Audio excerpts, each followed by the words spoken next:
Welcome to The Explainer, presented by Forge College. So, you're tackling a big project on Solana. You probably already know it's not just about, listing a bunch of facts. It's about telling a story, right?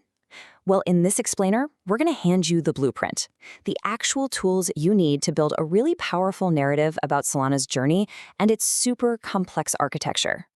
Okay, let's be real for a second. Starting a project this big can feel, well, a little overwhelming. You're staring at this absolute mountain of research, right? You've got white papers, commit logs, articles. It's like having a giant pile of building materials, but absolutely no assembly instructions. So the million-dollar question is, how on earth do you start building a clear, compelling story out of all that chaos? Let's dive in and figure that out. All right, so here's the thing. The secret to building an impressive report isn't about working harder, it's about working smarter. You need a plan, a real blueprint, and honestly, for a technology like Solana that just moves at lightning speed, knowing what happened is only half the battle. You absolutely have to understand why it mattered. And that's exactly what this framework is designed to give you, that clarity. And that's precisely what we're going to lay out for you. We're going to equip you with two super powerful tools. First, a new mental model, a different way of thinking about and organizing all this information. And second, a step-by-step workflow that you can use over and over to actually put that model into practice. So here's the core idea. You need to think like an architect and a historian, all at the same time. And the heart of our whole blueprint is this cool two-part mental map. Its entire job is to help you connect when things happened with why they mattered from a technical standpoint. Think of it like this. On one side, you've got your timeline. This is the spine of your story, right? It's the chronological map of all the key events, the launches, the releases, the forks. It's the when. Then on the other side, you've got your architecture map. This is your analytical lens. It's a map of all the system's components, consensus, the transaction pipeline, the runtime. This is the why. And this is where the magic really happens. You're not just making two separate lists of stuff. No way. You are actively connecting the dots between them. So an event pops up on your timeline. Let's say a runtime optimization was implemented. Boom. You link that directly to the runtime node on your architecture map. Then you attach your metadata, your proof, the source commit hash, the release note to corroborate it, and your confidence level. And just like that, you're not just listing facts. You're tracing exactly how historical events caused real architectural changes. Okay, a super important term you're going to hear a lot is corroboration. Just think of it as your personal quality control check. All it means is that you're confirming a fact or a claim with at least two different, independent primary sources. This is what makes your findings solid as a rock. It's what builds confidence and makes your report bulletproof. All right, let's move on to the practical side of things. How do we turn this mental map into an actual construction plan for your report?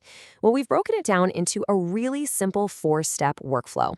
So here it is, your 4-step process. Step 1 is research. You go out and collect all those primary artifacts, white papers, commit logs, release notes, you name it.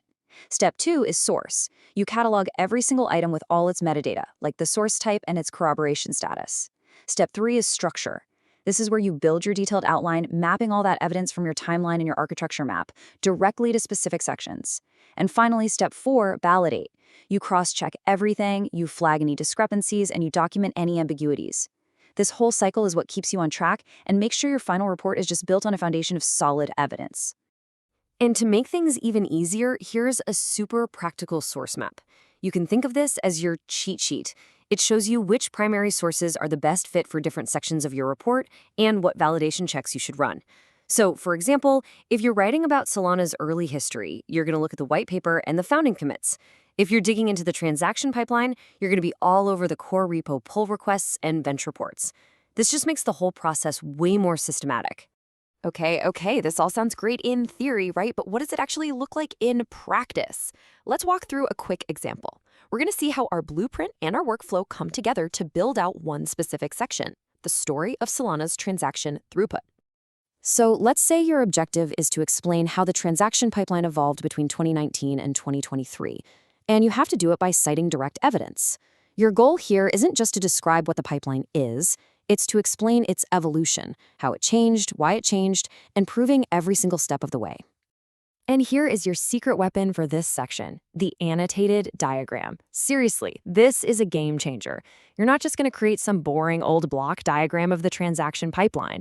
No, You're going to add annotations next to each component, something like PR number 1234. This introduced the parallel execution scheduler in release version XYZ. See, you're visually linking the architectural components directly to the primary evidence that changed them. It's brilliant. And the result? You get this incredibly defensible narrative. Your story now cites specific commits for every technical change. Your diagram isn't just a picture, it's a visual demonstration of the impact of those changes. And because every major claim you make is backed up by at least 2 primary sources, your confidence level is sky high. What you've built is something that's transparent, auditable, and just super, super useful. So as you start your own work, we want to leave you with a few key principles for success. Think of these as the architect's golden rules for your capstone project. Okay, here are your guiding principles. Number 1, separate fact from interpretation, always. Use the timeline for the hard, verifiable facts and save your analysis for later. This is what makes your work auditable. Number 2, use the architecture map as your frame.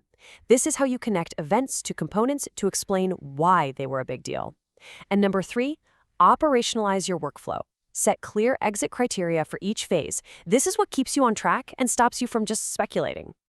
And there you go. Your blueprint is complete. It's time to start building. You now have the mental model and the workflow you need to tackle this capstone with real confidence. Remember, you're not just collecting a boring list of facts. You're actually documenting the story of how this technology came to be. This explainer was produced by Forge College. If you want to learn more about Solana or other Web3 topics, you should definitely visit us at forge.college. Thanks so much for watching, and we'll see you there.